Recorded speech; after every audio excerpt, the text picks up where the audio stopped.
Welcome back. کچھ بات کریں گے وزیر خارجہ شاہ محمود قریشی کا کہنا ہے کہ ہمارے پاس مصدقہ اطلاعات ہیں کہ بزی ٹاپ ثانی میں بلوچ دہشت گرد تنظیم ملوث ہے جس کے ٹریننگ اور لاجسٹک کیمپ ایران میں واقع ہیں۔ امید ہے ایران ان دہشت گردوں کے خلاف کارروائی کرے گا۔ مزید جانیں گے اس رپورٹ میں۔ وزیر خارجہ نے کہا کہ مصدقہ اطلاعات ہیں کہ بزی ٹاپ ثانی میں بلوچ دہشت گرد تنظیم ملوث ہے۔ BRI گروپ نے اس بزی ٹاپ ثانی کی ذمہ داری قبول کی جس کے ٹریننگ اور لاجسٹک کیمپ سرحد پار ایران میں واقع ہیں، جبکہ ان کیمپس کی نشاندہی بھی کر لی گئی ہے۔ یہ جو بلوچ تنظیمیں ہیں اس کی پشت پناہی کون کر رہا ہے؟ ان کو وسائل کہاں سے ملتے ہیں؟ ان کو سہارا کہاں سے ملتا ہے؟ ادارے ہیں، کون سی ایجنسیز ہیں جن کی پشت پناہی انہیں حاصل ہے؟ کن کے تانے بانے جڑے ہوئے ہیں؟ شاہ محمود قریشی کا کہنا تھا کہ ایران ہمارا برادر ملک ہے اور ہمارے دیرینہ تعلقات ہیں۔ ایران کو پاکستان کی توقعات سے آگاہ کر دیا گیا ہے۔ امید ہے ایران ان دہشت گردوں کے خلاف ایکشن لے گا۔ ایرانی وزیر خارجہ نے اس واقعے کی تحقیقات میں مکمل تعاون کا یقین دلایا۔ عرض یہ ہے، آپ کے علم میں ہے، ہونا چاہیے کہ there are elements جو کہ ایران اور پاکستان جو دو پڑوسی ہیں ان کے تعلقات میں گاہے بگاہے رخنہ اندازی کرتے رہتے ہیں، جس کو اگر آپ ایک جملے میں ایک لفظ میں کہیں سپوائلرز، تو سپوائلرز تو ہوتے ہیں۔ نو منتخب مشیر خزانہ حفیظ شیخ کا کہنا ہے کہ انہوں نے IMF کے ڈائریکٹر سے بات کی ہے اور ان کو حکومت کی طرف سے پیغام دیا ہے کہ ہم مذاکرات کو آگے لے کر جانا چاہتے ہیں۔ بجٹ کی تیاری کے حوالے سے medium term strategy paper work مکمل کرنے کے لیے ہدایات جاری کر دی گئی ہیں۔ مزید احوال جانیں گے اس رپورٹ میں۔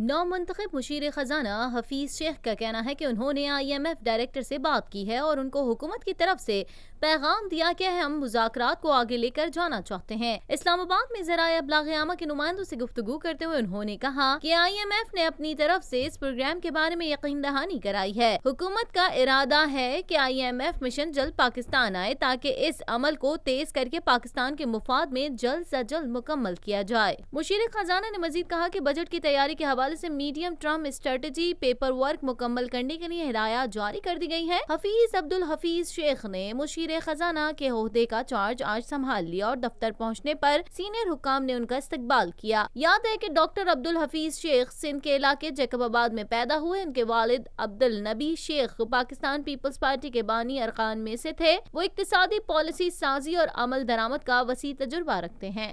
وفاقی وزیر ریلوے شیخ رشید احمد کا کہنا ہے کہ آصف زرداری اور نواز شریف کا کوئی سیاسی مستقبل نہیں۔ عمران خان کو 5 سال پورا کرتے دیکھ رہا ہوں۔ اسد عمر نے خود استعفیٰ دیا اور صرف ایک وزیر کو نکالا گیا ہے۔ عبدالحفیظ شیخ بھی بہت محنتی اور قابل شخص ہیں۔ مزید جانیں گے اس رپورٹ میں۔ وفاقی وزیر ریلوے شیخ رشید کا کہنا ہے کہ آصف زرداری اور نواز شریف کا کوئی سیاسی مستقبل نہیں اور عمران خان کو 5 سال پورا کرتے ہوئے دیکھ رہا ہوں۔ وفاقی وزیر ریلوے شیخ رشید نے لاہور میں پریس کانفرنس کرتے ہوئے کہا، اسد عمر جتنی محنت کر سکتے تھے انہوں نے کی۔ اسد عمر نے خود استعفیٰ دیا اور صرف ایک وزیر کو نکالا گیا ہے۔ اسد عمر کے پاس جا کر درخواست کروں گا کہ وہ کابینہ کا حصہ رہیں۔ پورٹ فولیو کی کوئی حیثیت نہیں، تاہم عبدالحفیظ شیخ بھی بہت محنتی اور قابل شخصیت ہیں۔ شیخ رشید نے کہا کہ آصف زرداری اور نواز شریف کا کوئی سیاسی مستقبل نہیں۔ گیس بجلی کی قیمتوں میں اضافہ نواز شریف اور زرداری کی وجہ سے ہے۔ ملک کو چوروں ڈاکوؤں نے اتنے برے طریقے سے لوٹا کہ اگر میں وزیر اعظم ہوتا تو اس خالی خزانے کا کیا کرتا۔ عمران خان کو 5 سال پورا کرتے ہوئے دیکھ رہا ہوں۔ جس پر نیب کے کیسز ہوں گے عمران خان اس کو برداشت نہیں کریں گے۔ ملک میں پارلیمانی نظام چل رہا ہے، ہمیں اسی آئین کو آگے لے کر چلنا ہے۔ شیخ رشید احمد کا کہنا تھا کہ ملک سرحدوں پر حملوں سے نہیں بلکہ معیشت تباہ ہونے سے ٹوٹتے ہیں، جبکہ IMF پروگرام کے بغیر ملک نہیں چل سکتا۔ میں نے پہلے دن سے کہا تھا IMF کے بغیر کوئی چارہ نہیں۔ شیخ رشید نے کہا کہ کراچی سے پشاور تک ML1 1 مین لائن 1 پر وزیر اعظم کی موجودگی میں چین میں دستخط ہوں گے۔ سفر کا دورانیہ 8 گھنٹے رہ جائے گا۔ ریلوے مزید 1.5 لاکھ لوگوں کو نوکریاں دینے جا رہی ہے۔ 24 تاریخ کو ریلوے کا بجٹ دوں گا۔ کچھ بات کریں گے تحریک انصاف کے رہنما علیم خان کے خلاف اثاثہ جات اور آف شورز کمپنی کیس کی سماعت کے دوران علیم خان کے جوڈیشل ریمانڈ میں 30 اپریل تک توسیع کر دی گئی ہے۔ مزید جان لیتے ہیں اس رپورٹ میں۔